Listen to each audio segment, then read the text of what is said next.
Tammi C. Walker, the owner of Dreams Are a Reality. I'm cutting my own head off. I created this channel to provide light and love. How you all doing? I'm doing good in a melancholy type of mood. Kirk Franklin, he has a show. What the heck name of it is? I think something about the men's den. I'm always messing stuff up. Anyway, you all, I was relaxing on my couch and that video popped up. So I started watching some of it with Kirk Franklin, Tyrese, Sky. I do not know his last name. And the gentleman that's in a poly relationship that I do not know at all. But I met Tyrese back in 1999 at the WGCI music seminar here in Chicago. And that day, you all, I was 29 and I thought I was looking so fine, which I was. I had my hair short, but it was longer than this. But the stylist I had at the time did these like spiral curls with the curlers. What is the name of those? You all know them curlers that you stick in the little stove. You hairstylists out there know. I can't think of the name. It begins with an M. Marcel's. And honey, baby, the curls was popping. I had on all black and my makeup. I had on like this little stack heel or something. I don't know. I thought I was a star because it was a music seminar for us singers and songwriters. I sing, my sister writes songs. And I said, there's Tyrese. And so my sister is much more laid back than I. And I said, I'm going to go speak to him. She's like, no, you coming off like a groupie. I'm like, no, I'm not.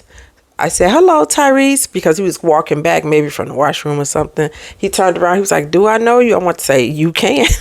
I'm older than Tyrese for the record. But I was like, didn't mean nothing. I'm thinking a few years older, too.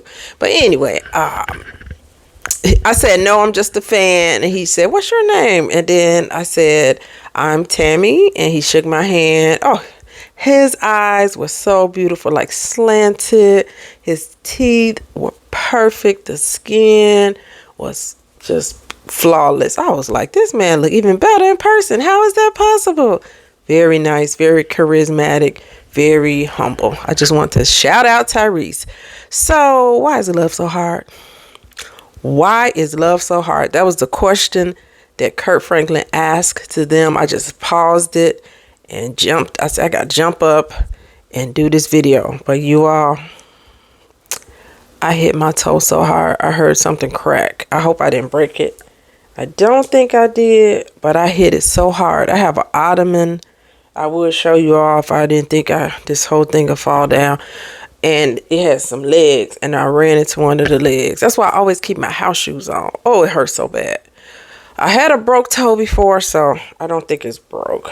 And I want to work out tomorrow. And I'm like, don't let that stop you. There's always something, you all. Minor, but it sure hurt. You all know, like when you stub your toe. Hit that like button. Hit subscribe. Let's get it. Let's get it. Why is love so hard? So before I even read some of this on my other phone, I have two phones. One I use really just to record. It's not connected or anything. This one is my main phone. I have a Google Pixel. I really like it. I'm an Android user. Don't be laughing. Love Android. My whole family have iPhones. I'm the last woman out. Well, no, it's some Android users. I got some Android people in my life. Okay, so why is love so hard? Thanks for listening to me babble. Always babble. Before I read these definitions or these descriptions, I just started off the cuff in my mind. With why love is so hard. And one of the first things I did say was people don't want to be vulnerable. I think that's why love is so hard. It's a book I read and I need to really get back in it because I can feel my moods. I feel something. Okay, let me explain what I feel. And I'm going to go back to that book. I feel that because I became this therapist full time, it's jumping into my positive aura because I'm listening to more problems and challenges. I really have to be, sorry if my eyes look red. Yep, they do. I took my contact lenses out. I really have to be more meticulous with meditating, praying and journaling because I am taking in more energy. And I can feel at times my positive mood is taking a hit. So, yeah, that's what's going on. So that book, The Power of Positive Thinking, that I read back in 2006, that changed my life. The Power of Positive Thinking by Norman Vincent Peale, Peale. It's written in the 50s. I always say that because if you get it and you see Negro and certain words, I don't want you to be offended because it was written in the older, in 1950s. So they spoke differently.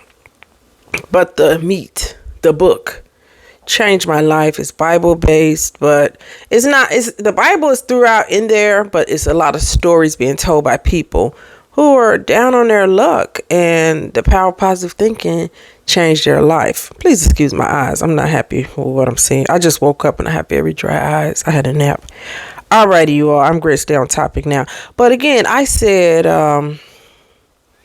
it's because they're not vulnerable. They live in fear. And I think that's why love is so hard. So this is what it said. Love demands that we open ourselves up to another person, which can be terrifying, especially if we have a history of being hurt, rejected, or betrayed. And that's it. But one thing we have to learn, and this is what I had to learn and what I'm doing. Just because the other man did it, it doesn't mean the new man is going to do it. The only way to get real love is to love thyself. And you have to pour into yourself. You have to find happiness within yourself. It doesn't always mean burying yourself in work, burying yourself in SE blank. It doesn't mean burying yourself in liquor and weed and pills. It means you have to, be raw with yourself. You have to be alone with yourself. And trust me and believe, as I'm on here on this microphone speaking to you, I have my own stuff I have to battle with too. I'm just so happy it's not. Most of the stuff I named, that's not my thing, but I have my own struggles. We all do. Even the perfect people. Sometimes being perfect is a struggle. Acting like you're perfect, that's not good. Why is love so hard? Past trauma. Unresolved emotional baggage or wounds from previous experiences can make it difficult to trust, commit, and fully open up to a new partner.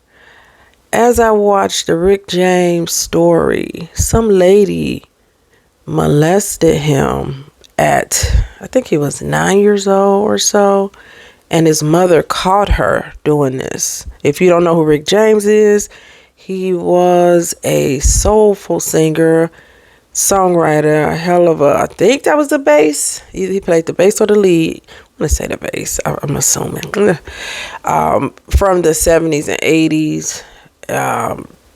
Remarkable artist. Remarkable.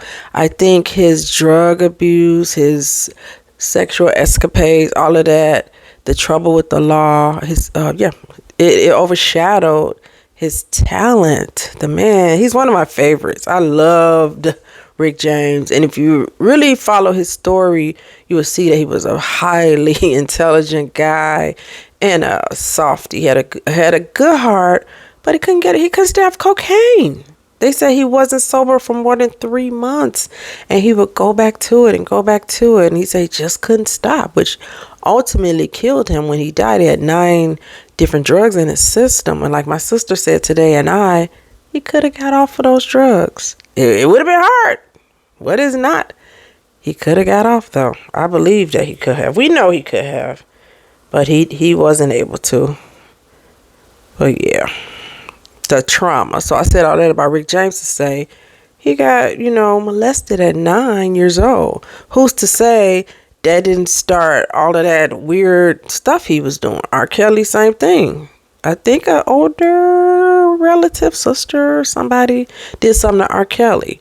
And we can tell that story over and over where these things happen to people and it causes them trauma and they're not able to love properly because they were mistreated. Alrighty. Why is love so hard? Personal growth. Sometimes you start off with someone, you were in high school together, you went to college together, whatever, and you hit 40 and you're a different person. You've evolved. You want to invest. You want to start a company or you want to buy property and they're stuck. in the 1990s, and you're way up top and they're still thinking about college life. And it's like, we don't align anymore. I outgrew you. I know you done heard that one over and over. What about effort and compromise? Somebody doing 100%, somebody doing a bare minimum. Yeah, they go to work. They don't pay the bills correctly. They don't want to share their money. You keeping the house clean. You getting the kids off to school. You work. And they doing the bare minimum. That is not right. And to me, when you're with someone and they see their wife or husband being ran in the ground because they're not holding up their end of the bargain, that can't be love. I can't say I love my husband and he has to go to work and work 12 hours a day. I work at home, barely working at home. He comes in, the house is dirty. I'm not making food, which, I'm not saying the man can't cook, but my last man, he don't know how to cook. But I'm just saying, you don't watch your partner suffer and get burnt out and you jamming on the one. That's not love, you all. That's not love.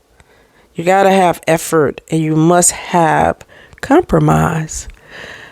I know some couples will say, or someone will say, I want to go to a play. And the other partner will say, I hate plays. And another one would say, I would like to do a pottery class. I don't want to do that. Why is love so hard? You're not compromising.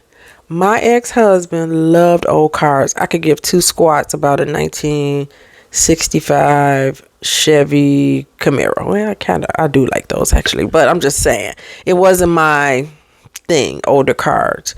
But guess what? I took an interest in it because I saw his face light up when we went up to Volo, Illinois, to the car show, to the car museum up there. And I took an interest in it. Now, I don't like talking about him too much. He didn't take an interest in my damn music. He ridiculed me and talked about me when I tried to sing. And so for me, when he did that, among many other things, I was like, I do not want to be with this guy. Because somebody that don't support my dream, I can't be with them. My long-term guy, I told him I sing. He was like, you do? I want to go to the studio with you. He was in the studio. We was in the studio together. Me and him kind of played around and wrote like a song together. He don't even write songs. That's just how much he was into the things I did. He was my biggest cheerleader. Always gave advice, gives advice. But be with someone that gives effort. Be with someone that will compromise. Sometimes you got to go to the play. Sometimes go watch the Chicago Bulls. Do not go watch the Chicago Bears. I'm kidding.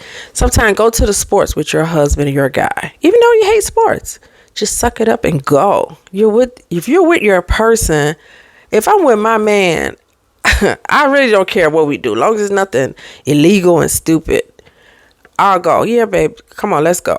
And that's kind of where you end up having a lot of fun when you're exposed to things you don't really enjoy or things you never did.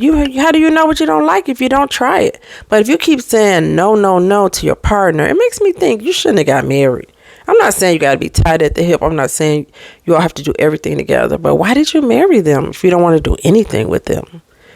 I'm always confused by that. How did you all get married if you had nothing in common? What was dating life like? Because something's off. All of a sudden, you don't want to do anything. How was it dating? It's interesting. People are very intriguing. Alrighty, what else you are? What else? Well, really what I just said, compatibility. One loves sport, the other one hates it. One loves going to church, the other one don't dare want to go. Somebody eats, somebody's real picky. And some people are picky. That seems hard, though. I prefer not to have a partner that don't eat certain things. That would kind of get under my skin a little. I don't know why. It's just nice to be able to cook what you like and your person likes it, too. And you both are open to a lot of different cuisines. I know that's not always going to be the case, but it sure makes it easier. Can't happen if you're picky, I guess. But try some new food. I don't like this. I don't like that. Probably never tasted it. Anyway. Why is love so hard? Finding a partner. I feel in 2025 that some people are not being authentic. They are self-serving. They want a relationship where somebody's spending a lot of money on them, where they're being wined and dined, but the true essence of love is not there. It's like, what can you do for me? That's not love, you all. I feel people don't respect themselves. Therefore, they're not respecting their husband, their wife, their partner. They're very verbally abusive. They can be physically abusive. They can embarrass their partner. They're disrespectful with insults. I feel that's why love is so hard. Modern challenges, factors like the dating app culture and abundance of choices. People want to stay on those apps, jump into bed, and just keep jumping around. They're not putting any skin in the game. No pun intended. And they'll stay on those apps and talk on the phone or FaceTime or whatever people do. I don't do any of that. I'm old school. Talk to me on the phone. We could text a little, but we're going to do most of this stuff in person, or we'll do a little bit on the phone. But I'm not texting with nobody all day. That's not considered a relationship for me. Even friends. I got, friends text, and we never talk on the phone hardly. That's bizarre to me. That just doesn't match for me. But hey, everybody different, but that's part of that modern era. Listen, talk to somebody that's been married 40 years, not the ones that sleep separate. Because some people be married 40 years, they don't sleep together. I'm not talking about those. Talk to the ones that's going to tell you the truth. And they will tell you, baby, we almost didn't make it. You do have some couples that will say, we barely argued. So some couples, they just get it right, if there's such a thing with love. They get a good match. Or you could have a passive aggressive person that whatever you say, okay, honey. So that's not, to me, like the best marriage. That's somebody that was a pushover and you let the other person always get what they want. That's not good. But you have some couples where the respect is so high. They admire each other. They're still in love. They still make love. Even as an elderly couple, they still find each other attractive. And you know who they are because they stand out like a sore thumb, because it's not rare, but it's kind of rare. I hate to say it's rare. I want to believe in love, but it's been tougher to witness. They will tell you this: love is a journey, not a destination. Love is not something you simply find. It's something you build brick by brick through mutual respect and ongoing effort. It's ups and downs. It's ebbs and flows. It's highs and lows. It's, baby, I lost my job today. Baby, mama died. Daddy passed. The dog died. Our son is in jail. These are the things that people go through. 30, 40 years. We about to lose the house, babe. Or, honey, I got a big promotion. We finally got enough money socked away where we can travel. Baby, I'm sick. The doctor said I'm be okay. We have a new baby. We may have lost a baby. This is real life. Not no diamond rings and Louis and Gucci and all this Birkin stuff. We could buy cars. We could buy purses. You cannot buy respect. And you surely cannot buy love. Love is kind. Love is gentle. Love is compromising. Love is respect. Love is sometimes I cannot stand you, but I still love you. If you don't respect your man, you cursing him out, hitting him upside the head. He don't respect you. He's stalking you, calling you bees. It's not love. Respect to me is so high up there with love. You can't say you love your man and you don't respect him. You can't say you love your lady and you don't show her no respect. You insult her. I would close with saying the true key to love is to show yourself kindness, to show yourself love, show others love besides the one you love, and then love will come to you. But if you don't love yourself, if you're not kind, you're going to be hard pressed to find a good person that will really love you back.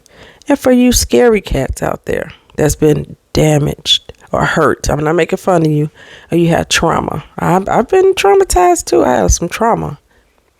Got to open up. And when you find the one that's putting it all on the line, and they keep on keeping on with you even when you know you don't deserve second or third or fourth chances. They stick it out with you. You need to work on that trauma and get with that person, because one day you're going to look up and that person is going to be in the arms of somebody else, and you're going to be saying, the one that got away. Love don't have to be hard. We make it hard. Boy meets girl, girl sees boy. You respect and get to know each other, and you sail off into the sunset. I believe that could happen. We just happen to mess it up sometimes. We murk it up. It's really not that hard. If you build upon something, you really put some skin in the game and love and respect each other and trust each other. Trust. To love someone is not to cheat on them. It's not to talk about them behind their back. It's to tell them. You check in with each other. Tammi Sharice Walker signing off. Drop me comments. I want to hear what you I want to hear what you think about this one. Bye-bye.